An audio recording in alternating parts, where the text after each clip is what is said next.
Hello, and welcome to Instant Insights. I am Martina Raveni, and today I'll be talking to the Director of Strategy and Innovation Global Data, Adarsh Jain, that together with the Practice Head for Innovation Products, Sourabh N, will tell us about their recent work on what's next after GenAI. Hi Adarsh, hi Sourabh, how are you? We are good, Martina. Good, thank you. It's a pleasure to having you both here. So, let's get started right away. You recently delivered a webinar on what's next after Gen AI in AI. And that's a really interesting angle because, generative AI has exploded into the scene this year, has the potential to transform businesses across all sectors, and it's probably one of the very few tech innovations to impact multiple industries in such a short time. So in short, today we will try to answer how long will Gen AI impact last and what's next. Let's start.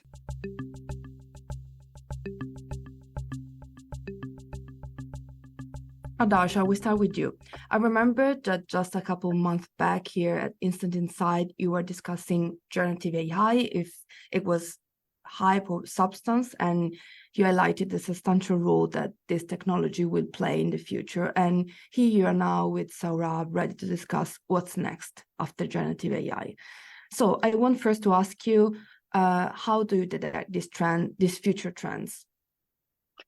Right. Thanks, Martina. I think, we have built an internal proprietary tool called Technology Foresights. And what it essentially does, it tries to decode the innovations of tomorrow. And just for context, our model was identifying generative AI back in early 2022 as a disruptive emerging innovation within artificial intelligence theme. And we all know how it took the world by the storm in 2023.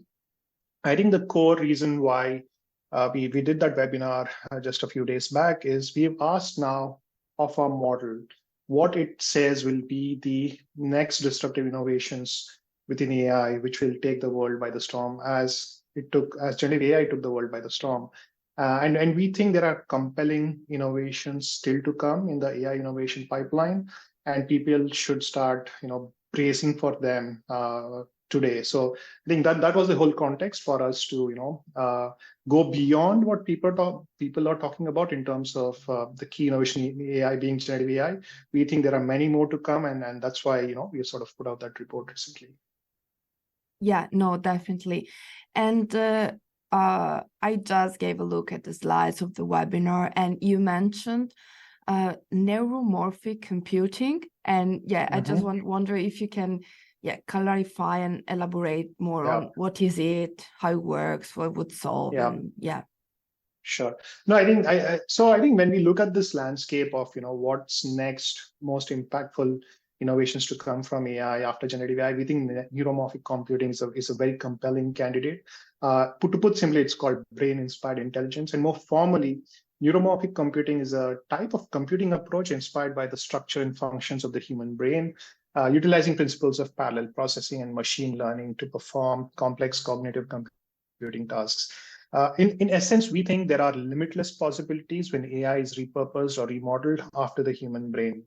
Now, just to understand how this is getting reflected in the real world, Intel, for example, has developed a neuromorphic computing chip with 100 million neurons with neural capacity similar to the size of a small mammal brain, which we think is a major step on the path to supporting much larger and more sophisticated neuromorphic workloads.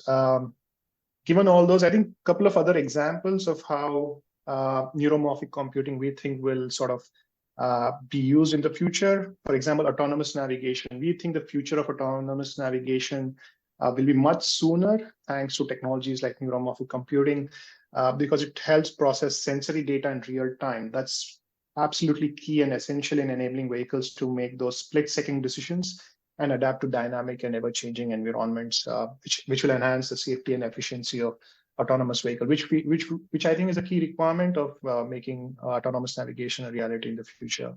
Some of the other examples are advanced customer experience. Neuromorphic computing is adaptive learning, whereas for neural networks and AI, you need to feed in data to sort of get them to learn, but this is more autonomous and adaptable learning mechanisms, which can help adjust to market changes, customer customer preferences and can provide real-time personalizations and services based on user behavior.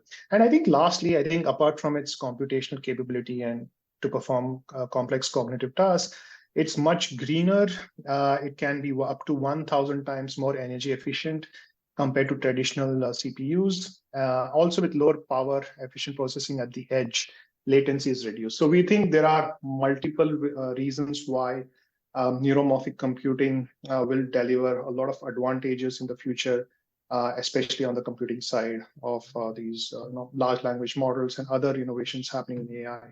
That's great. Thank you for your clarification, because it sounds really difficult for me, but yeah, you explained really well. And so we have, correct me if I understood well, so replicates the brain's computational structure, and it has many case studies that you mentioned a lot, basically. Yes, absolutely, yes. Okay, and I also heard about explainable AI, so I just want to ask you also about this. Sure. I think, explainable AI is again becoming more relevant in recent times, especially given the opportunities for large language models or generative AI to hallucinate. And these are essentially black box systems where you can't really have an audit in terms of why a particular recommendation was generated by the artificial intelligence solution. So we think explainable, even if we looked at the patenting trends of both explainable AI and generative AI, we found that both started to accelerate around the same time in 2019. So we think this whole revolution of generative AI will only push and make it more essential for all AI solutions in future to have an explainable AI component, because it's very important for to trust AI. You need to be able to understand why AI is giving certain answers and what are the reasons behind those. So that's the reason why we think explainable AI is very important. Again, some of the use cases, is in terms of, for example, medical diagnosis. There are certain researchers happening at the University of Bamberg, Germany, for example, where they have developed an AI medical companion, which is the transparent medical expert companion, that not only diagnoses patients but also generates supporting explanations for its diagnosis. This innovation will address the challenge of making machine learning-based diagnostic results more comprehensible to doctors and patients, which will enhance transparency and trust in AI-driven healthcare. One other final example of why explainable AI will become important. Conigital is a UK-based startup which recently raised $623 million of funding. And the key reason why, and it's mostly into autonomous driving.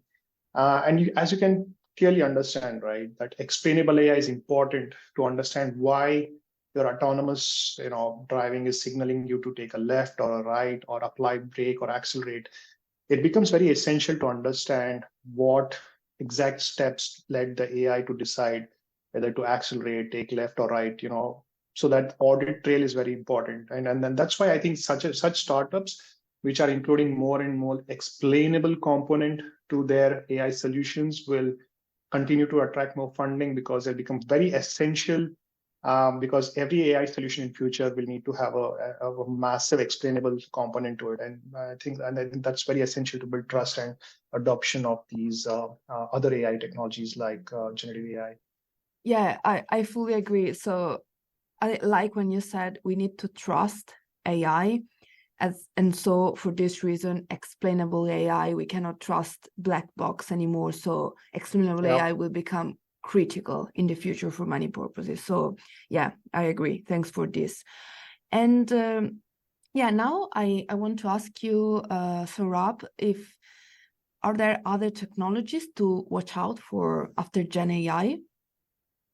Yes, absolutely, Martina. So, like Adarsh mentioned, we have been tracking innovations in artificial intelligence through our technology foresights model, and we have like close to 200 different innovations that we have been tracking through their patent filing trends, funding activities, etc. And two of the innovations that stand out, which I'll briefly talk about, are federated learning and GPU accelerators. Now, you see with more and more enterprises leveraging large language models and generative AI tools in the recent times, the concerns around data privacy are on the rise. And soon, if not already being done, enterprises will have to place checks and balances to counter the security concerns. Now, federated learning architecture is just designed to do that. What it does is it essentially allows you to run the AI or machine learning models on your local devices where your data actually sits, and then it transmits only the output from those models to the central server, thereby completely eliminating or completely bypassing the concerns around data theft or data privacy issues or data leaks. And this is especially true for heavily regulated industries like financials or healthcare or let's say telecom companies. We have seen, companies from healthcare sector, for example, coming up with solutions where the patient data is not transmitted to any server outside the system, but only the insights that can be derived from the patient data are extracted, and then AI based insights are generated. Similarly, we have seen hiring being taking place by automotive industries, telecom industry, and financial industry, where they are building tools or solutions using federated learning architecture. Now, interestingly, this concept of federated learning was first revealed by Google in 2016. And looking at the trends in patent publications through our technology foresights model, we see more and more cloud service providers like Google, IBM, and Huawei being the front runners in providing solutions in this area.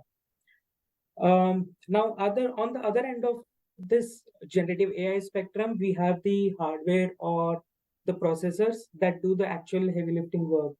Now, Adarsh mentioned about neuromorphic computing, but the semiconductor industry has churned out a lot of innovations in this past decade or so, which are cut out for AI or ML operations.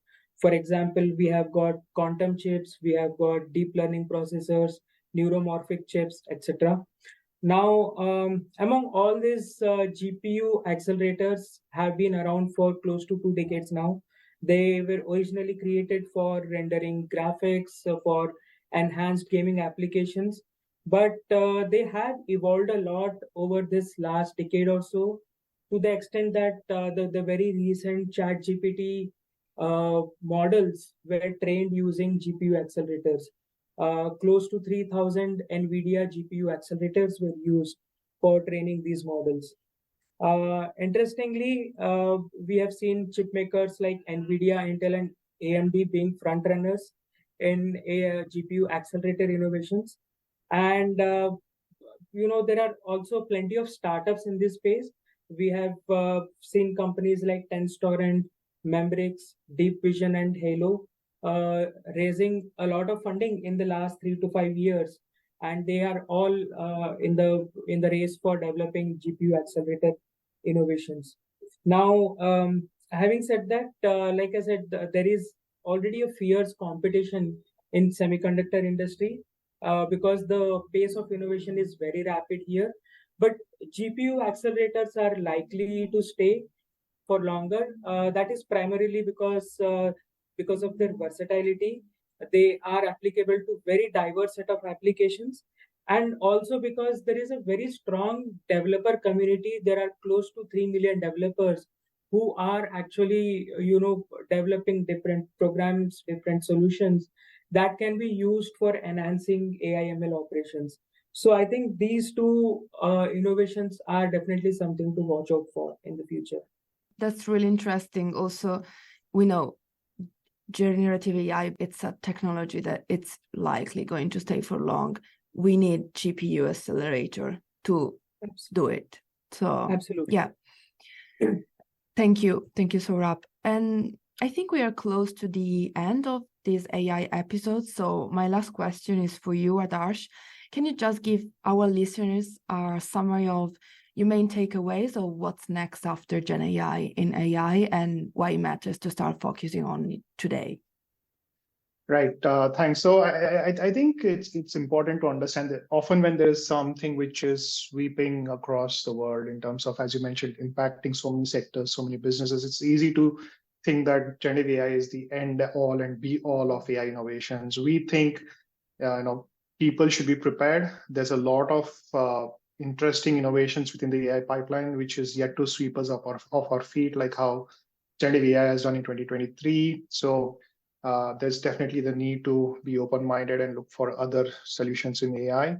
I think the other key takeaway is that, from our model, we have realized that companies which invest early in those emerging technologies of the future and attain leadership position are hard to dislodge. So again, from that perspective, also it's important to start considering some of these technologies and start innovating in some of these. And finally, I think there are many other indicators in terms of how people are hiring for an innovation, what patents they are filing, what deals they are making, to get a full sense of technology's potential in the future. So I think lastly, I'll say that there are many more innovations yet to surprise us, like how generative AI did. So brace for them in the future.